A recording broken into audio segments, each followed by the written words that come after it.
السلام عليكم، ازيكم يا احلى واجمل 31 اخت دخلوا لي في الفيديو اللي فات. تعرفوش يا بنات انا مبسوطه قد ايه؟ آه، يعني انا ما كنتش اتوقع ان 31 اخت يدخلوا لي. فاتمنى يا رب، اتمنى القناه تكبر بيكوا كده وتبقى اجمل قناه ونبقوا اجمل اخوات يا رب، وفي صحبه كده ان شاء الله، ونبقوا صحبه في الجنه باذن الله. انا النهارده هنبدا يعني تروقات الشتاء. انتوا عارفين في الشتاء الناس بتبقى سقعان عايزه تاكل وتنام. فهبدا بتروقات معاكم ان شاء الله. النهارده كده هنبدا اوضه البنات. انا عندي 3 بنات زي ما قلت لكم. واحده في الكليه، الله يصلح حالها يا رب ويسهل لها الحال ويبارك لكم في ولادكم كده يا رب. واتنين في ثانوي. عندي واحده فيهم بتحتفظ باللبس بتاعها لدرجه ان هي مش عندها، والله العظيم يا بنات، في جيبه هتشوفها في الفيديو ده كانت بتاعتها وهي بتاع 5 سنين ولا 6 سنين. فهي بتحب تشيل الحاجة بتاعتها. فهنشيل بقى الكركبة دي، وكان لازم نعمل كده من زمان بصراحة. نشيل أي لبس زيادة، طبعا الوحش هنرميه، وأي لبس تاني هنشوف حد يعني تصدق ولو بشق تمرة. هتكويه وتغسليه وتكويه وتتصدقي بيه. ربنا يعيننا يا رب على شغل بيتنا طبعا كلنا وده بيخلينا نفتكر السيدة فاطمة بنت الرسول صلى الله عليه وسلم. وسط الشغل والتعب بتاعنا ده، وساعات بنتعب ونزهق ونحس ان احنا خلاص مش قادرين، بنفتكر السيدة فاطمة لما كانت بتتعب جامد وكانت بتقوم بكل حاجة بإيديها. كانت بتطحن القمح والقمح، كانت بتطحنه بنفسها. وكانت ايديها بتتجرح، وكانت تكنس بيت وتطبخ وتعمل كل حاجة. يعني بنت الرسول صلى الله عليه وسلم لما كانت تعمل كل حاجة، يعني احنا ما نفتكر كده، لا ده احنا نعمل ونعمل. ففي يوم سمعت ان الرسول صلى الله عليه وسلم جاب غنائم من احدى الغزوات يعني، وكان فيه خدام او خدم. فسيدنا علي قال للسيدة فاطمة ان هي تروح للرسول صلى الله عليه وسلم وتطلب منه خادم يساعدها في شغل البيت. فجت السيدة فاطمة راحت للرسول صلى الله عليه وسلم، وبعد ما راحت استحيت، يعني اتكسفت ان هي تقول للرسول. فرجعت. فعلم الرسول انها الرسول صلى الله عليه وسلم عرف ان هي جت ورجعت. يعني تخيل بقى ان الرسول يعرف ان السيدة فاطمة، فخد بعضه وراح لها. فراح لقى السيدة فاطمة وسيدنا علي قاعدين على الفراش بتاعهم، اللي هو يعني كان فراش على قد حالهم. يعني كانت السيدة فاطمة مثلا هي بنت الرسول، كان ممكن يبقى عندها كل حاجة، لكن سبحان الله يا ربي ان هم مش يعني، انا مش عايزة نخش في حاجات، بس هو ما كانوش عايشين العيشة اللي هي بتاعتنا كمان دلوقتي يعني. فجلس الرسول صلى الله عليه وسلم بجانب السيدة فاطمة وعلي.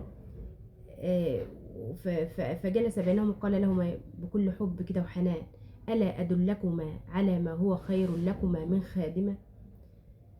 علي وفاطمة استغربوا، ايه احسن من الخادم هيساعدني؟ فقال لهم: اذا اوتيتما الى فراشكما، يعني اذا جيتوا للفراش بتاعكم، فقولا سبحان الله 33، والحمد لله 33، والله اكبر 34. يعني دي تسبيحة السيدة فاطمة، اسمها تسبيحة فاطمة. آه، فاطمة السيدة فاطمة يعني هي وسيدنا علي استغربوا. يعني أنا لما نيجي مثلا على الفراش نسبح، نقول سبحان الله 33، والحمد لله 33، والله أكبر 34، ده هتغنيني مثلا عن الخادم؟ فاندهش سيدنا علي والسيدة فاطمة. سبحان الله رب، اندهشوا ان يعني مثلا التسبيح ده هيغنينا عن خادم. فسبحان الله التزموا بيه، وهو ده الحاجة اللي غنتهم عن خادم فعلا يعني. التزموا بيه طول حياتهم. سيدنا علي والسيدة فاطمة التزموا بكده طول ما هم يعني، طول حياتهم. فهونت عليهم التعب، وهونت عليهم الشغل، وهونت عليهم المشقة. وسبحان الله يعني بتقوي الإنسان. فجربوا يا بنات كده، لأن الرسول صلى الله عليه وسلم عمره ما قال لنا على حاجة غير واحنا يعني واحنا لازم مش بنصدقها، لان الرسول ما كدبش علينا في اي حاجه. فاعملوا كده يا بنات وان شاء الله مش هتندموا. والله يا بنات، انا طول ما انا بنشتغل، طول ما انت بتشتغلي وتستغفري ربنا، يعني مثلا قولي استغفر الله استغفر الله، هتاخدي حسنات من ناحيه، ومن ناحيه تانية ربنا هيقويك على شغل بيتك، وهيعدي الشغل انت مش حاسه بيه. احنا اللي هيلخص لنا النهارده القصه دي، ان احنا نسمع كلام الرسول، ولو عملنا كده والله ربنا لا يقوينا. جربي، جربي والله وما هتندمي. فالشغل عارفه انت لما تحتسب الشغل اللي بتشتغليه بتحتسبيه كده عند ربنا، ان هو ان ربنا هيديك اجر عليه. يعني بيبقى شوفي انت بتخدمي بيتك، انت كده كده ملزمه انك هتخدمي بيتك، ملزمه انك هتعملي اكلك. يعني تخيلي بقى انت تجددي النيه، وخلي ان انت بتعملي الحاجات دي اه، ابتغاء وجه ربنا، ان انت بتعملي الحاجات دي عباده. ربنا هيديكي، شوف هتاخدي اجر من ناحيه، وهتخدمي ولادك من ناحيه تانية. وربنا يا رب يبارك لكم في ولادكم، اللهم امين. هنا بقى انا مسكت طلعته كله بقى. عارفين لما تطلعي كله وتاخدي الحيطان كده بالبريل بالمكنسه كده، تاخديه غسيل، والارضيه ما شاء الله اللهم بارك. حسيت ان انا، عارفين الراحه النفسيه، راحه نفسيه والله العظيم يا بنات.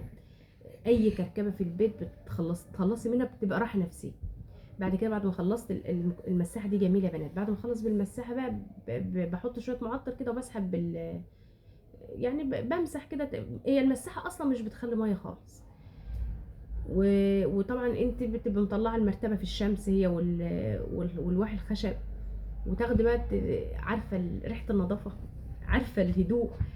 عارفه اللي هو عايزه تسيب الاوضه كده من غير فرشه من غير حاجه. ان شاء الله باذن الله. احنا الجيران اللي قدامنا لسه ما بنوش، يعني انا بفتح بلكونتي براحتي، شباكي براحتي.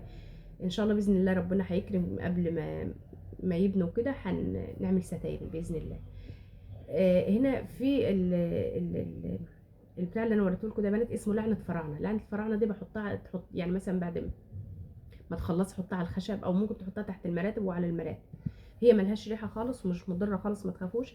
بس بتمنع اي حشرات. يعني حتى لو انت غيبت شويه في التنظيف، غيبت شويه في اي حاجه، هي بتمنع اي حشرات تخش عندك. هنا بقى كنت خلصت.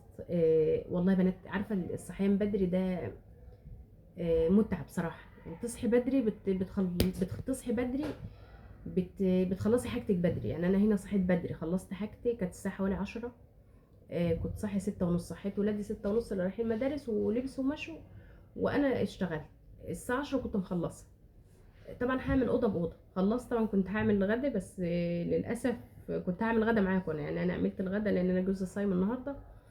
بس جالي بنغير سخان الميه، السخان بتاع الكهرباء، كان عندي كهرباء هعمله غاز. فالراجل جه قعد في المطبخ، ما اقولكيش. بصوا شوفوا المنظر بقى. فقلت اخلص بقى الحاجات دي وما اطولش عليكم الفيديو دي. ويا رب الفيديو يكون عجبكم. وما تنسوش يا بنات الاشتراك وحطوا لي لايك كده عشان ترفعوا الفيديو. وجزاكم الله عنا خيرا. والسلام عليكم ورحمة الله وبركاته. مع السلامة.